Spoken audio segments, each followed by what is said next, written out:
We want to welcome you today to the Realizing Your Worth podcast series, where we interview experienced corporate citizenship professionals about all things having to do with employee giving and or volunteering, or just getting employees to show up for our citizenship programs. Now, we hope those of you listening are those experienced corporate citizenship professionals, and we're going to give you some relevant topics to listen to. Now, they're going to be in 4 categories. Number 1, best practices. Number 2, transformative value. Number 3, the dark side. And number 4, the big picture. Now, this week, we're going to focus on best practices. So be sure to tune in other weeks and kind of see what the topics are, but we have a lot of fun with them. And today's episode, we're with Ahsiya from GSK. She's going to be talking about the fantastic Pulse program. Ahsiya, it is great to have you with us today. Thanks so much. It's great to be here. Now, Ahsiya, because, I don't want to go on record as mispronouncing your name. What is your last name, Ahsiya? Well, first of all, I have to say you've done a fantastic job of saying my first name, which is usually what stumps people. So my name is Ahsiya Posner Mencin. Ahsiya Mencin. Okay, so that doesn't sound too hard. We're going to stick with Ahsiya for the podcast, but Perfect. Thank you. And if you could tell us a little bit about your role at GSK and maybe some of your background? Sure. So I direct GSK's Pulse Volunteer Partnership, which is our skills-based volunteering initiative where we send 100 of our high-performing employees each year to work with nonprofit organizations around the world full-time for up to 6 months. The nonprofit organizations lead in terms of telling us what their key need or challenge is, and employees then, through their applications, reveal their skill set or expertise, and we serve as a match.com for the nonprofit organizations and GSK employees to fill the needs of those NGOs and hopefully deliver sustainable change through the expert employees that go out to work with those nonprofits. Before GSK, I have a background. I studied international relations and development, and I worked for nonprofit organizations in the Middle East, Africa, and the U.S. And I also was a teacher at the high school level and a university professor as well. So, yeah, that's a good point. You've got 15 years of experience with international development, diplomacy, CSR, organizational management, bunch of different kinds of companies and organizations, and you have your Ph.D. as well in a related field. What you know what? As many times as we've met or talked, I don't actually know what you have your Ph.D. in. It's a Ph.D. in international relations. All right, good. Which seems to fit the fact that, did I hear you right? You're kind of like a glorified Match.com for international volunteering. I don't know if she is. You have a Ph.D. in Match.com for international volunteering. So that's what I'm taking away from all this today. That's one way of putting it, though I'm sure my alma mater wouldn't be happy trivializing the diploma in that way.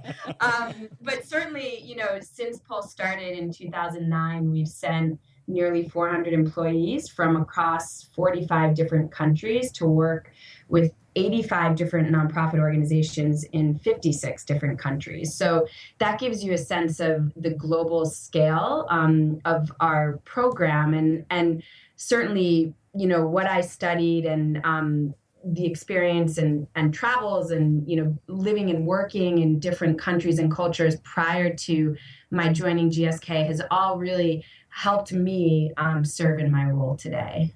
Okay, so full disclosure, I'm a crazy Pulse fan and I'm a crazy Ahsiya fan. So this is really fun for me to listen to. And I'm curious, just listening to where things are now. I mean, 400 employees, 45 countries, 85 nonprofits. These are amazing numbers. Can you tell us about the first days? How did this idea develop? Yeah, so that's a really fun story. When our new CEO at the time in 2009, Andrew Whitty, took over leadership of GSK. It was difficult economic times, and a lot of companies were cutting back on their philanthropic work. In his first global broadcast to our nearly 100,000 employees, he made a public commitment and kind of a call to action where he basically said that, you know, a lot of companies are scaling back on these type of philanthropic or volunteering efforts, but he saw that that was actually going to be the way that we would be able to pick ourselves up, solve some of these pressing global health challenges by working together across sectors, by donating our most valuable resource, which is our human resource, our people, to nonprofit organizations. And in so doing, you know, GSK would get a huge benefit as well because our employees would be able to be exposed to new ways of working, would be brought very close to the patient and communities that we serve. So have a greater sense of, you know, staying in step with society and the changing global and health landscape. And it would provide them a chance to recharge, to develop their leadership skills, you know, so many benefits. And when he shared this vision, I was just so inspired that I wrote him an email. And I did not expect that he would respond to it. I figured he probably was, you know, a very important person that had a panel, maybe that reviewed his emails for him, etc.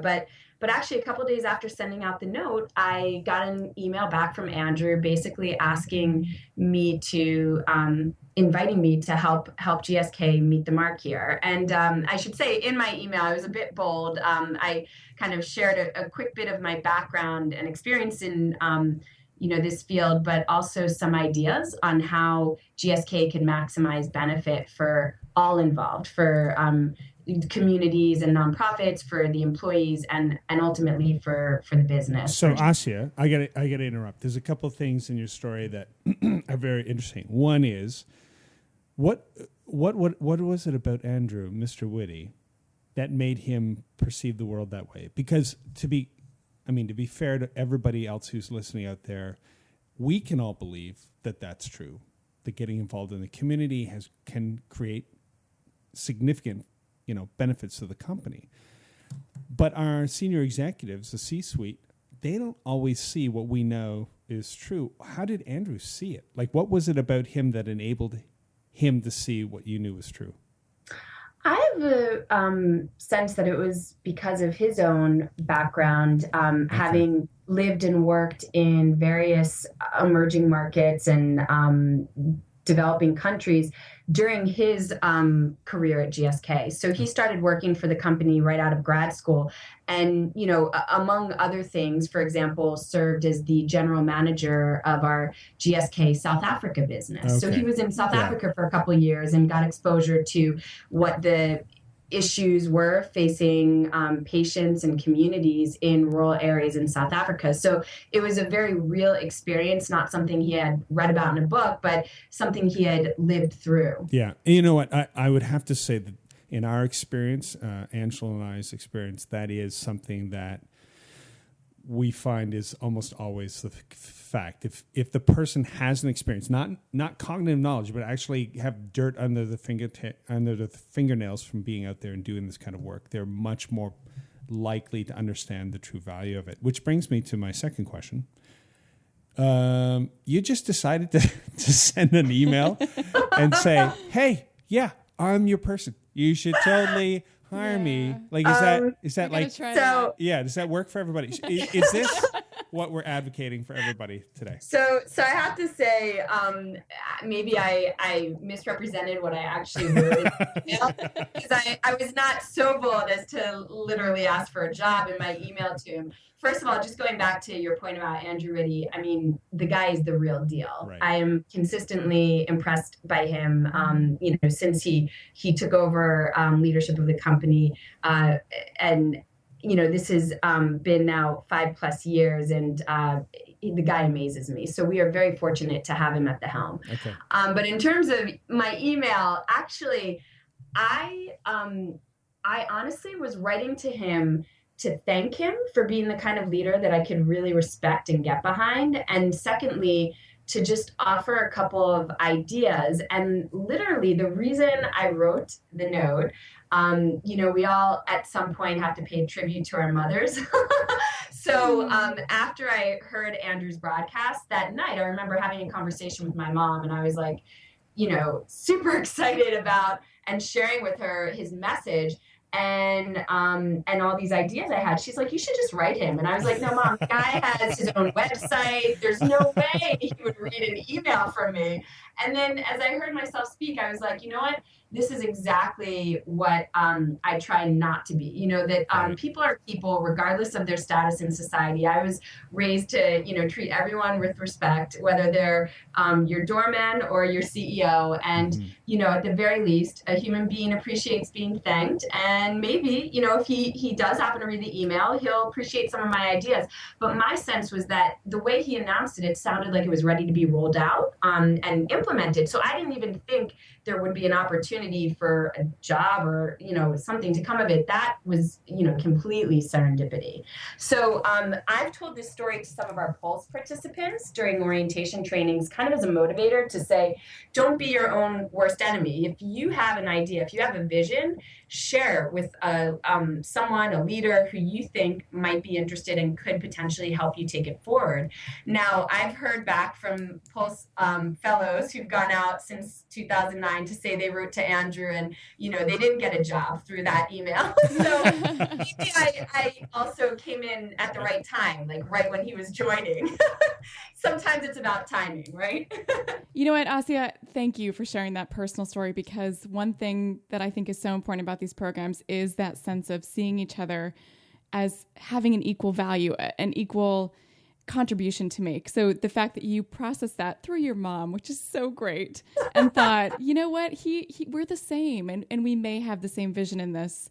That is really the foundation of these kinds of programs. Now, I wanted to say that, and I absolutely jumped in before Chris had a question. So I'm going to hand it back over to you, Chris, but I want to acknowledge that personal story and how important that is. Yeah, no, I think that's great. I honestly do. And yeah, it'll give somebody courage to take an interesting step. So the gift of your mom will live on. But I'll tell her. She'll be happy. Yes.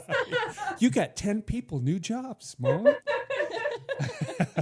Ahsiya, we're going to be in New York City on April 3rd and 4th for the Employee Engagement Conference that's being put on there by a group known as Charities at Work, which is kind of an interesting title because it's not about charity. It's about engaging employees in giving and volunteering programs. And the panel that you're going to be on with me and several other folks, we're going to be talking about transformative value, moving beyond shared value, which is external constructs, systems, processes, incredibly essential to how businesses operate, around the world today. But transformative values, the localization of these values within people, and there's a direct link with that and the work that we do with volunteering, international, local, general, skilled, pro bono, whatever we're talking about. First of all, thanks for agreeing to be on that with us. But I wanted to ask you a question specifically about maybe how you're seeing transformative value generated, or the kind of value that we would look at and call change. Because one of the taglines for the GSK program is change yourself, change communities, change GSK. And it's almost like this idea of transformation is baked into the process. I wonder if you can speak to that within a particular context, and that's the direct relief in Santa Barbara program. That you did a program with direct relief there where you inverted the international volunteering. You did it wrong, right? You didn't go anywhere. You just stayed here and brought people. Can you just briefly tell us a little bit about that? Now, we've got a bunch of questions we want to ask you about that story as we go forward, but just what it was, and then let's talk a little bit about the kind of change that happens for everybody involved. Absolutely. So first, let me just start big picture and talk about what we see as some of the transformations or transformative change of our Pulse Fellows. So I think since the beginning, we've always heard people, both participants of the program, but also very importantly, the GSK line managers of these folks, as well as the home teams or colleagues of these folks, kind of reinforce that they see the Pulse Fellows come back from their volunteering experience with just a greater passion and energy for GSK's mission to help people do more, feel better, live longer. A real genuine sense of connection to the patient and focusing on the patient and what it means to best serve the patient. Having just spent 6 months in the field, seeing patients day in and day out, which can be a very different experience, of course, than sitting in office walls where ultimately maybe that budget or that report you're working on will positively impact patients, but you're not seeing the patient day to day. Okay, well, can we just stop there, because that's really interesting. The way they interact with patients. Can we just parse that out a little bit? You said, the admin work, the paperwork, that's not going to go away. That's really important. But there's something that happens, and this goes back to what we're talking about with Andrew. When you said he was the real deal because he had an experience, right? It changes a person. So can you talk about that a little bit? Can we explore that, what that means for some of your folks? Yeah, so the majority of our Pulse assignments are related to improving health or access to health and health care in communities in need. Those communities might be in the United States, which people wouldn't expect, or in, rural areas in developing countries and emerging markets around the world, which is more the traditional model that you speak of. We send out R&D, research scientists, physicians, nurses, folks with medical backgrounds, and those people you would expect to be getting their hands dirty, working in communities, training community healthcare workers, maybe educating mothers and children around use of malaria bed nets, or ensuring that women are getting appropriate pre- and postnatal care through their pregnancies. These are folks that you would expect to be bringing some patient experience, but also could do well in a patient setting. But what a lot of people don't know is that Pulse is open to anyone in GSK: IT experts, finance gurus, project managers, communications and marketing folks. And those people as well are placed with the same NGOs that have connections to the same health clinics or patients and communities. And so while they're going out and trying to work with the nonprofit, for example, to streamline their systems and processes in order to create greater efficiencies so that ultimately the programs that they run serve more patients daily. Or maybe they're going out and speaking to, interviewing the constituents or beneficiaries of a nonprofit to understand, what is the real value proposition here, the service that the nonprofit is providing, and how can we better tell that story, and using their comms and marketing expertise to really package and create stronger branding for the nonprofit. Those are the individuals that are also benefiting from that patient experience, and they would never otherwise have had the chance probably pre-GSK or during their GSK career. And so this is what makes the program so special, is that it allows that opportunity for each of us in the company, regardless of skill set and also regardless of level, because we're all inclusive. It's not an elitist program. You don't have to be, a senior leader to be accepted to the program. You need to show that you are a high-performing employee, who delivers on your objectives and above.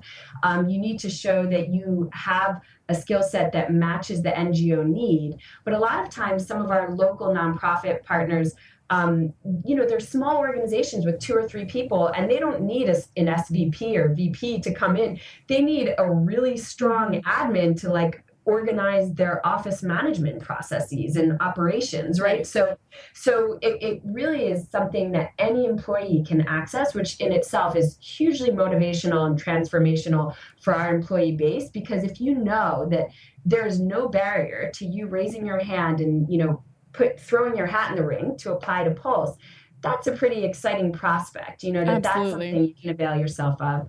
And then just to quickly say, with the model Direct Relief. So Direct Relief is a fantastic organization that provides humanitarian relief and assistance to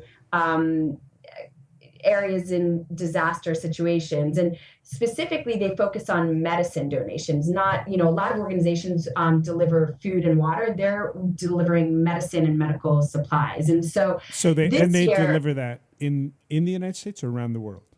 Both. So they serve domestic and international. Their headquarter offices are in Santa Barbara, California, and that's where all of their, major warehouse and kind of distribution, supply chain, programmatic services and efficiencies are created from. And so their need was to bring in skilled resource to their headquarter office in California.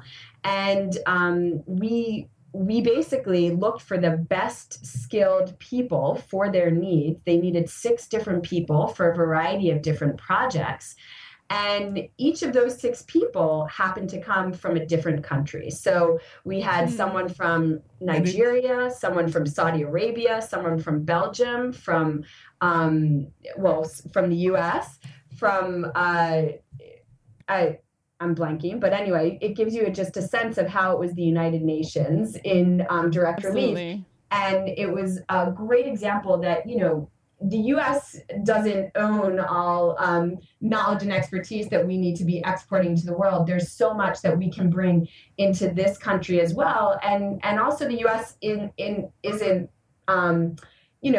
flying high in all areas. There are a lot of lower income communities, underinsured or uninsured people and patients that can benefit from some of the services that nonprofits like Direct Relief provide. So it was a really unique experience for a Nigerian GSK employee to say, you know what, I'm going to be going to the U.S. to help and serve, this nonprofit. And I think it was a double take on the volunteering model, but that's something that we always like to challenge and kind of pioneer new schemes that will bring benefit to all. And that is, okay, so another reason I'm a huge fan of the Pulse program is because things are not necessarily done in the quote-unquote best practice way. They're done in a way that is the most effective. So, for example, allowing all employees to have access. That's a huge takeaway for people listening to this program. You want to meet employees where they're at, and if that means giving them easy entry, which it does almost every time, then create a way for that to be an option, whether it's IT or whatever level it is. And then that sort of switched concept of people from other countries coming here to do work is very unique, and that is a great value of the Pulse program. Now, unfortunately, this is a short podcast, and I hope this is just whetting the interest of so many people that are listening to think, okay, how can I think about my program differently? How can I learn more about the Pulse program? So as a takeaway, can you tell us just a little bit about, some of the on-the-ground challenges people in your position may find as they're looking to implement their programs or make more innovative programs? Like just a couple takeaways for people listening. So takeaways on challenges is, making sure that you have senior leadership behind you, I think is huge. And making sure that that senior leadership is clear on what they want the benefits to be from the program, because you can take the angle of HR benefits, of innovation insights from emerging markets benefits, of reputational benefits, et cetera.